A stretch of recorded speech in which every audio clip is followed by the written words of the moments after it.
हरे कृष्ण। आइए जानते हैं अजा एकादशी के बारे में।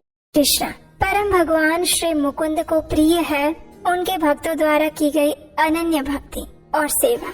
उनकी शुद्ध भक्तिमयी सेवा द्वारा हम उन्हें प्रसन्न कर सकते हैं और इस जन्म मृत्यु के चक्र से मुक्त होकर सदा के लिए उनकी नित्य सेवा में आध्यात्मिक जगत में संलग्न हो सकते हैं। और ये अवसर हमें प्रदान करती है एकादशी तिथि, क्योंकि ये एकादशी तिथि भगवान श्री हरि को अत्यंत प्रिय मानी गई है।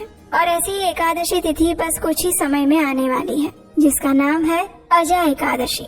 इसे अन्नदा एकादशी के नाम से भी जाना जाता है। भाद्रपद मास के कृष्ण पक्ष में आने वाली अजा एकादशी मनुष्य के सभी पापों को नाश करके उसे भगवान श्री कृष्ण की विशेष कृपा प्रदान करती है। तो चलिए आज के इस वीडियो में जानते हैं कि इस बार अजा एकादशी कौन से दिन आ रही है, इस दिन के शुभ मुहूर्त कौन से हैं, अगले दिन एकादशी व्रत का पारण करने का समय क्या रहेगा, और अगर अगले दिन भी आप कोई व्रत रख रहे हैं तो एकादशी व्रत का पारण आप कैसे कर सकते हैं। इन सभी प्रश्नों के उत्तर के साथ चलिए आज का ये अजा या अन्नदा एकादशी कब है ये विशेष वीडियो आरंभ करते हैं।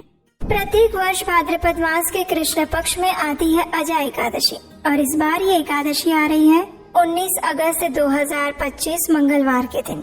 इस व्रत का पारण करने का समय रहेगा अगले दिन यानी कि 20 अगस्त 2025 बुधवार के दिन सुबह 5:56 से लेकर 10:18 के बीच में। इस बार एकादशी तिथि का आरंभ हो रहा है 18 अगस्त 2025 सोमवार के दिन शाम 5:22 पर और ये पूर्ण होगी 19 अगस्त 2025 दोपहर 3:32 पर। इस प्रकार से अगर देखा जाए तो 19 तारीख को हमें संपूर्ण एकादशी प्राप्त हो रही है और उदया तिथि के अनुसार हम 19 तारीख को ही प्रातः ब्रह्म मुहूर्त से एकादशी व्रत का पालन करेंगे और ये अगले दिन 20 तारीख को सुबह पारण के साथ समाप्त होगा। चलिए अब एकादशी वाले दिन यानी 19 अगस्त को कौन कौन से शुभ मुहूर्त है उस विषय में देखते हैं। अजा एकादशी के दिन प्रातः काल में ब्रह्म मुहूर्त का समय रहेगा सुबह 4:25 से लेकर 5:09 के बीच में और सूर्योदय होगा सुबह 5:52 पर। सूर्यास्त का समय रहेगा शाम 6:57 पर। प्रातः काल में भगवान श्री विष्णु की पूजा अर्चना कर सकते हैं आप प्रातःकालीन पूजा के समय में और ये समय है सुबह 4:47 से लेकर 5:52 के बीच में। संध्या काल में भगवान श्री हरि की पूजा करने का समय रहेगा शाम 6:57 से लेकर 8:02 के बीच में। इस दिन अभिजीत मुहूर्त का समय रहेगा सुबह 11:58 से लेकर दोपहर 12:51 के बीच में। इस दिन विशेष त्रिपुष्कर योग भी बन रहा है जो कि आरंभ होगा रात 1:07 पर और पूरा होगा अगले दिन सुबह 5:53 पर। एकादशी वाले दिन राहु काल का समय है दोपहर 3:40 से लेकर शाम 5:19 तक और जैसा कि हमने पहले बताया इस एकादशी व्रत का पारण करने का समय रहेगा अगले दिन यानी कि 20 अगस्त 2025 बुधवार के दिन सुबह 5:56 से लेकर 10:18 के बीच में।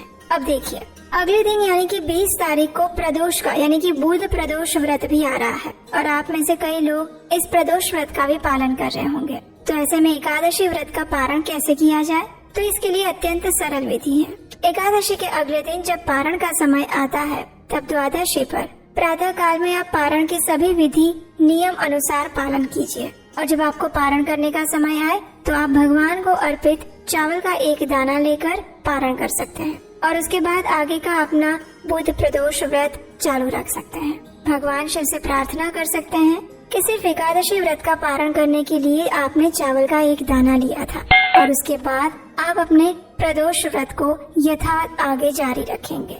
इस प्रकार भगवान शिव से और भगवान श्री विष्णु से प्रार्थना करके आप अपने एकादशी और प्रदोष दोनों व्रत का पालन कर सकते हैं।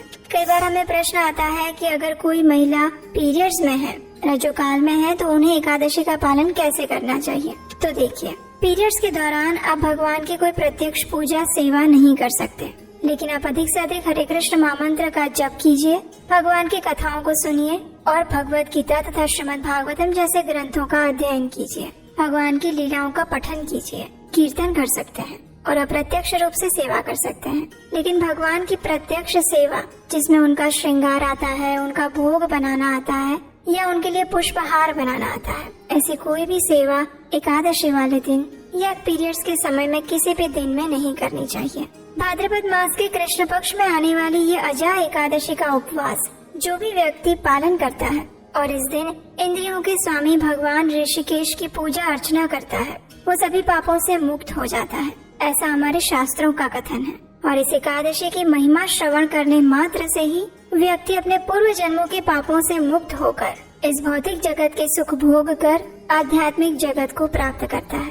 भौतिक और स्वर्गीय लोकों में इससे बढ़कर कोई श्रेष्ठ दिन नहीं है। इस दिन किया गया कोई भी धार्मिक कार्य, जप, तप और दान उस व्यक्ति को अनेक गुना अधिक फल प्रदान करता है और इसलिए इस विशेष अजा एकादशी के दिन अधिक से अधिक हरे कृष्ण महामंत्र की माला पर जप करना चाहिए। और ये महामंत्र है हरे कृष्ण कृष्ण कृष्ण हरे हरे, हरे राम राम राम हरे हरे।